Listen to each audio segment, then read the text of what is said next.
Iraan qoqqobbii USA mana murtii idil addunyaarra keesse balaaleffatte.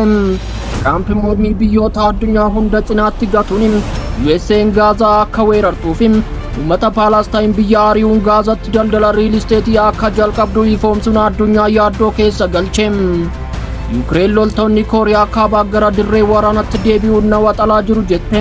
Kallattumaan gara odeeffannoo bal'inaan ilaalutti ceena.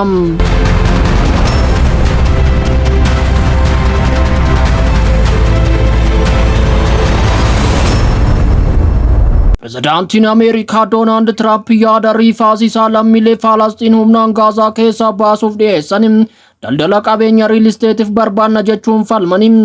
Tiraamp yaada Ameerikaan Gaazaa to'achuu ishee muummicha ministeera Israa'el Benjaamin Netanyaahuu waliin Waayit Haawus keessatti ibsa kennaniin ifoomsaniiru. Tiraamp uummanni dachee Falastiin guutuu mootummaa Ameerikaatiin dhuunfatamuun dura buqqaafamuu qabu jedhaniiru. Tiraampitti dabaluudhaan Ameerikaan Gaazaa kana booda abbummaan qabattee qabeenya durooyyii addunyaatti jijjiirtis jedhaniiru. Yaadni dhiyaate kun gareewwan Falastiin mootummoota adda addaa fi dhaabbilee gargaarsa namoomaa akkasumas namoota siyaasaa USA keessa jiraniin qeeqa kaaseera. Lammiileen Joordaan magaalaa guddoo Amaan dabalatee magaalota hedduu keessatti hiriira gaggeessuun uummata Falastiiniif deeggarsa qaban ibsuuf karoora pirezidaantiin Ameerikaa Gaazaa dhuunfachuuf qaban balaaleffataniiru. Mormitoonni Amaan keessa jiran Gaazaa kan Falastiinotaa ta'uu ibsuun jiraattota naannoo sanaa dirqiin buqqisuu yakka namoomaa ta'uu ibsaniiru.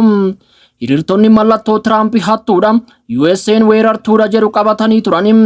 Mormitoonni kunneenis qabsoo Falastiinonni mirga seera qabeessa isaaniif taasisaa jiran cinaa dhaabbachuuf kutannoo qaban ibsaniiru. Yaadni falmisiisaa Tiraamp Gaazaa dhuunfachuu Falastiinota bakka biraatti buqqisuuf magaalaa guddoo Soomaaliyaa dabalatee bakka biraatti mormii guddaa kaaseera.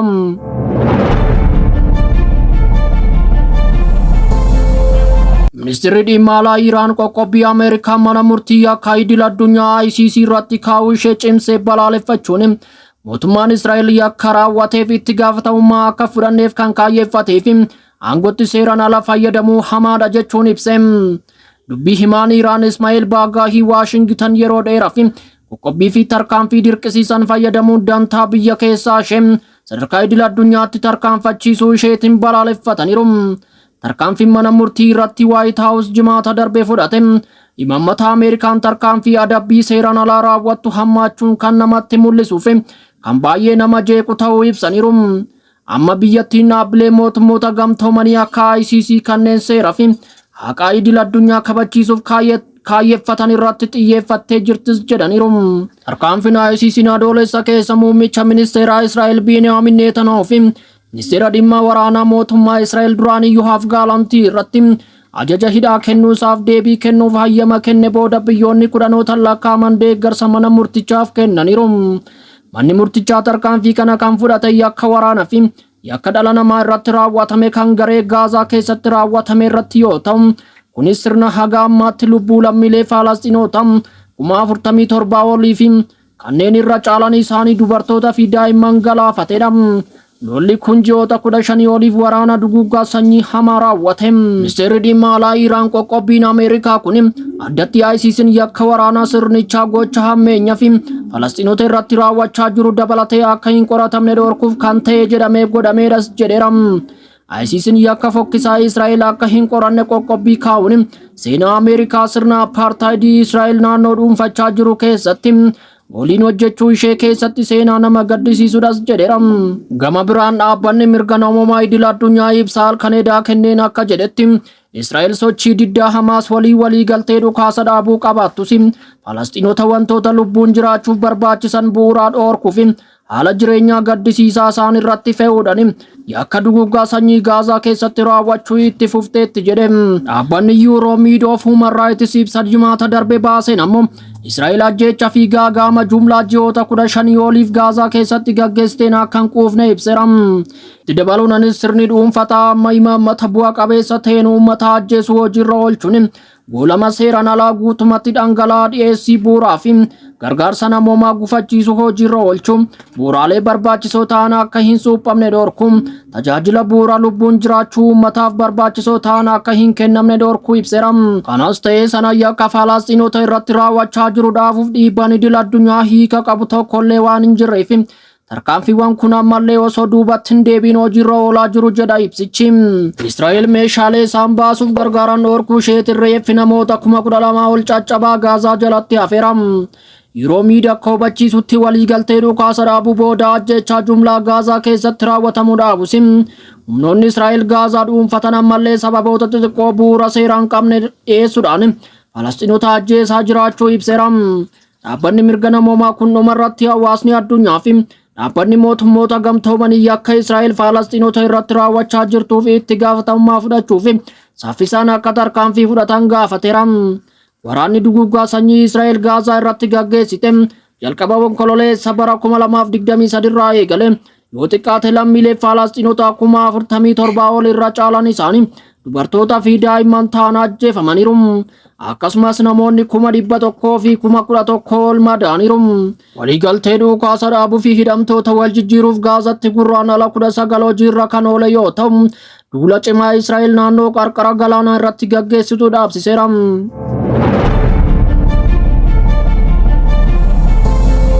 Pirezidaantii Yuukireen loltoonni Kooriyaa kaabaa gara dirree waraanaatti deebi'uun haleeluu jalqaban jedhe. Kunis erga ji'a darbe sababa miidhaan guddaan irra ga'eetiin waraana keessaa baasamanii booda gabaafame. Pirezidaantichi haasaa karaa viidiyootiin jimaata darbe taasisaniin waraanni Raashiyaa loltoota Kooriyaa kaabaa gara naannoo Raashiyaa gar-tokko Yuukireeniin qabame bakka haleellaa haaraa raawwachaa turan keessatti deebisee bobbaaseera jedhe. Itti dabaluudhaanis waraanni Raashiyaa fi Kooriyaa kaabaa dhibbaan lakkaa'aman barbadaaniiru jedheera. Ji'a Amajjii keessa qondaalonni biyyoota dhiyaa ji'oota 3 darban keessatti loltoota Kooriyaa kaabaa irraa ergaman 11,000 keessaa yoo xiqqaate loltoonni 1,000 ol ajjeefamaniiru jedheera. Pirezidaantiin Raashiyaa Vilaadimiir Puutiin weerara Yuukireen irratti gurraandhala 2022 labsani. Lolli kunis gama lamaaninuu badii olaanaa qaqqabsiise. Torban darbee humni addaa Yuukireen kursii keessatti lolaa jiru guyyoota 22 darbaniif loltoota Kooriyaa kaabaa akka achitti hin argine BBCtti hime. Dubbii himaan kun akka jedhetti tarii miidhaa guddaan erga mudateen booda baafamuu hin oolan jedha. Gabaasni dhiyeenya kana basaasa Kooriyaa kibbaatiin wal qabatee ba'e akka mul'isutti loltoonni Kooriyaa kaabaa waraana ammayyaaf qophii sababii hin taaneef keessumaa immoo diroonii Yuukireeniif saaxilamoo ta'uu jedhamee eegama.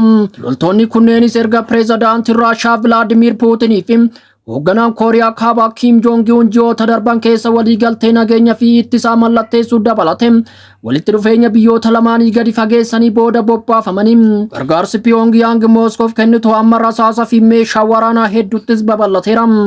Loltoonni kunneenis humna waraanaa Raashiyaa miidhaa guddaan irra qaqqabe jajjabeessuuf kan ergaman ta'uunis mul'ateera. Waraanni Raashiyaa erga fulbaana bara 2022 lakkoofsi loltoota jalaa du'anii 5,000 fi 937 ta'uu ibsee booda miidhaa dirree waraanatti irra ga'e ifatti hin ibsine. Garuu pirezidaantii Yuukireen torban kana loltoonni Raashiyaa haga 350 ta'an akka ajjeefaman dubbataniiru.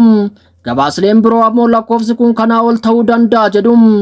Zelenskiin loltoonni Yuukireen ajjeefaman 45,000 fi 100 akka ta'e ibseera. Yaa ta'u malee ogeeyyiin waraanaa Yuukireen fi biyyoota dhiyaa lakkoofsi kun kanaa ol ta'uu himu. Loltoonni Yuukireen ji'oota 6 dura kursii keessatti haleellaa akka tasaa kan jalqaban yoo ta'u lafa Raashiyaa iskeer kiiloomeetira 1,000 ol qabatanii ture. Eegasii loltoonni Raashiyaa kutaa guddaa naannichaa deebisee harkatti galfateera.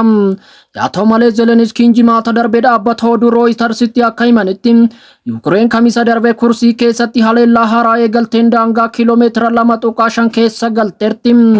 Waraanni Raashiyaa immoo haleellaa Yuukireen ofirraa qolachuu ibseera.